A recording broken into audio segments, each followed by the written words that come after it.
महमल ने मंगनी के लिए हाँ कर दी है, क्योंकि उसके बाप ने जब उससे उसकी रज़ा पूछी तो अब उसने वो इनकार नहीं कर पाई। अगर वो कहती है कि अगर आपको पसंद है तो मुझे भी पसंद है, लेकिन वो उसकी फूफो भी यही चाहती है कि उसकी मंगनी हो जाए, क्योंकि वो बार बार सर मंटो की बातें करती है, बार बार ही सर मंटो का जिक्र करती है। उसकी फूफो को डर है कि कहीं उसे सर मंटो से प्यार ही ना हो जाए, और वो उसको कहती है कि तुम्हें सर मंटो को मोहब्बत करती है। तब वो कहती है कि नहीं फूफो, ऐसी तो कोई बात नहीं है। तब उसकी फूफो कहती है फिर इस लड़के को ना करने में भी कोई मजाहिका नहीं है, क्योंकि ये लड़का बहुत अच्छा है और तुम्हें जानता भी है। तब महमल रिश्ते के लिए बल्कि मंगनी के लिए हाँ कर देती है और सर मंटो और अपनी मैम को भी बुला लेती है। जब सर मंटो तो नहीं आते, लेकिन बाद में आ जाते हैं, पता नहीं क्यों आते हैं और किसी से मिले बिना ही मंगनी से चले भी जाते हैं। महमल जब सर मंटो को देखती है तो चौंक जाती है, लेकिन बाद में मंटो नज़र ही नहीं आते, लेकिन घर चले जाते हैं। घर जाते हैं तो वहाँ फरहाद आ जाता है बहुत ज़्यादा बॉडीगार्ड्स लेकर, क्योंकि बहुत ज़्यादा बॉडीगार्ड्स को देखकर सर मंटो तो पहले ही डरते हैं, क्योंकि वो नहीं चाहते कि कोई भी किसी भी किस्म का उनके घर में, वो एक शरीफ नफ्स इंसान है। अब देखते हैं कि दूसरी तरफ जब उनकी नेबर मतलब हमसाई भी होती है और वो उसके साथ कोलीग भी होती है, वो जब देखती है कितने ज़्यादा गार्ड्स हैं तो वो महमल को फ़ोन कर देती है कि वो तुम्हारा जो अर्थ क्वीन जो आया हुआ है फरहाद, वो अपने साथ इतने ज़्यादा बॉडीगार्ड्स लेकर आया हुआ है, वो क्यों आया है सर मंटो के घर। तब वो पूछती है कि वो किस वजह से। तब वो कहते हैं मुझे नहीं पता, लेकिन सर मंटो और वो अंदर है और बहुत ज़्यादा बॉडीगार्ड्स खड़े हैं, लेकिन भला सर मंटो के पास उनका क्या काम है।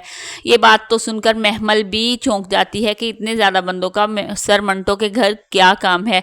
उधर उसका जो भी मंगेतर है वो उस पर मर मिटा है, वो उससे बहुत ज़्यादा मोहब्बत करने लगा है, लेकिन जब भी वो महमल से कोई बात करने की कोशिश करता है तब महमल जो है उसकी बात को इग्नोर सी कर देती है और उसको बिला वजह ही कोई बात अगर करता है तो हंसने लग जाती है। अब भी उसने आई लव यू कहा है तो वो बेइंतहा हंसी चल जाती है, क्योंकि रात के 2:30 बजे जब वो उसके कमरे में आके मोहब्बत का इजहार करता है या कोई भी बात करता है, पहले तो उसकी बात को मजाक में उड़ा देती है, लेकिन जब वो आई लव यू कहता है तब उसकी बात पर इतना बेइंतहा हंसती है और हंसती ही चली जाती है। इतनी में उसकी फुफ्फू आ जाती है और कहती है कि रात के 2:30 बज रहे हैं और तुम दोनों यहाँ बैठे हो।